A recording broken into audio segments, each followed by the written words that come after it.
Assalamualaikum warahmatullahi wabarakatuh. Kita berdua dari kelompok 18 SIP 3. Perkenalkan, nama saya Maharna Dizal Masih dan ada rekan saya yang bernama Nama saya Davin Fadlan. Di sini kita akan menjelaskan apa sih perbedaan CAD dan CAM. Nah, untuk pengaplikasian yang pertama yaitu yang model CAD, model 3D yang telah dibuat menggunakan software CAD seperti SolidWorks, AutoCAD, atau lainnya yang diimpor ke dalam software CAM. Lalu definisi material dan alat potong. Pilih jenis material yang akan dikerjakan dan tentukan alat potong yang sesuai, misalnya end mill, drill bit. Terus ada parameter seperti diameter alat-alat, sudut, dan jumlah gigi yang harus didefinisikan. Lalu ada pembuatan toolpath. Nah, toolpath itu adalah jalur yang akan diikuti oleh alat potong untuk memotong material sesuai dengan bentuk yang diinginkan. Software CAM akan secara otomatis menghasilkan toolpath berdasarkan model 3D dan parameter yang telah ditentukan. Dan jenis toolpath ada beberapa diantaranya milling, turning, drilling, dan masih banyak lagi. Yaitu ada juga simulasi. Sebelum proses pemotongan, sebenarnya dilakukan simulasi untuk memastikan bahwa toolpath yang dihasilkan tidak akan menyebabkan tabrakan atau masalah lainnya.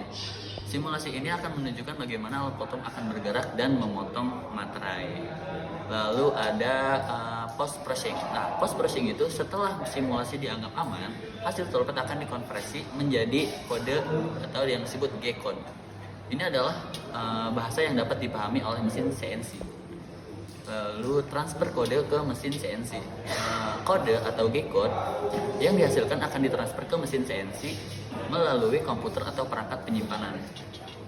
Lalu ada proses pemotongan. Proses pemotongan, mesin CNC akan membaca kode G-code atau G-code dan menjalankan perintah untuk memotong material sesuai dengan toolpath yang telah ditentukan. Lalu ada pengaplikasian CAM. Nah, untuk pembuatan sketsa awal dimulai dengan membuat sketsa kasar ide desain. Sketsa ini bisa berupa gambar tangan bebas atau gambar digital sederhana. Nah, lalu ada pemilihan software CAD. Pilih software CAD yang sesuai dengan kebutuhan kita. Beberapa software CAD yang populer adalah SolidWorks, AutoCAD, Fusion 360, dan Katia. Tapi yang sering dipakai di praktikum yang sekarang adalah SolidWorks dan AutoCAD. Lalu ada pembuatan model 3D. Nah, gunakan alat-alat yang tersedia di software CAD untuk membangun model 3D dari sketsa awal. Nah, kita juga dapat membuat berbagai jenis fitur seperti permukaan, solid, dan assembly. Lalu ada penambahan detail. Nah, tambahan detail pada model 3D seperti dimensi, toleransi, atau anotasi. Detail ini sangat penting untuk proses produksi kita. Nah, lalu ada simulasi dan analisis. Kita melakukan simulasi untuk mengevaluasi kinerja desain kita. Misalnya, kita dapat melakukan simulasi kekuatan untuk melihat apakah desain kita cukup kuat untuk menahan beban tertentu. Lalu ada dokumentasi. Kita membuat yang lengkap tentang desain kita, termasuk gambar teknik, daftar material, dan prosedur perakitan. Di sini juga ada tentang SolidWorks. SolidWorks adalah perangkat lunak CAD atau Computer Aided Design yang sangat populer digunakan untuk perancangan 3D. Fitur-fitur utamanya meliputi pemodelan 3D parametrik. SolidWorks memungkinkan kita membuat model 3D yang sepenuhnya parametrik, artinya kita dapat dengan mudah mengubah dimensi dan bentuk model. Simulasi SolidWorks menyediakan berbagai alat simulasi untuk menganalisis kinerja produk sebelum diproduksi. Rendering. SolidWorks memiliki alat rendering yang kuat untuk menghasilkan gambar fotorealistik dari model 3D kita. Ini sangat berguna untuk presentasi dan visualisasi desain. Assembly. SolidWorks memungkinkan kita merakit komponen-komponen individual menjadi produk akhir. Dan drawing. SolidWorks dapat menghasilkan gambar teknik 2D yang detail berdasarkan model 3D. Dan juga ada Mastercam.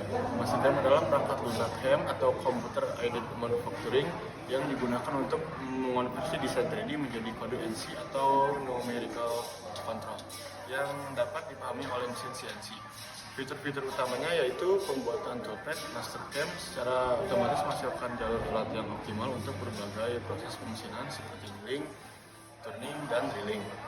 Simulasi pemesinan, kita dapat melakukan simulasi pemesinan untuk memverifikasi bahwa toolpath yang dihasilkan akan menghasilkan hasil yang diinginkan dan menghindari tabrakan. Post processing, Mastercam yang menghasilkan kode HC yang disesuaikan dengan CNC spesifik yang akan digunakan untuk pemrosesan bagian. Verifikasi desain, Mastercam dapat digunakan untuk memverifikasi bahwa desain 3D kita dapat diproduksi secara efisien dan ekonomis. Integrasi dengan CAD, Mastercam dapat terintegrasi dengan berbagai perangkat lunak CAD termasuk SolidWorks untuk memudahkan pertukaran data. Sekian yang dapat kami sampaikan. Mohon maaf bila banyak kesalahan. Wabillahi taufiq wal hidayah. Assalamualaikum warahmatullahi wabarakatuh.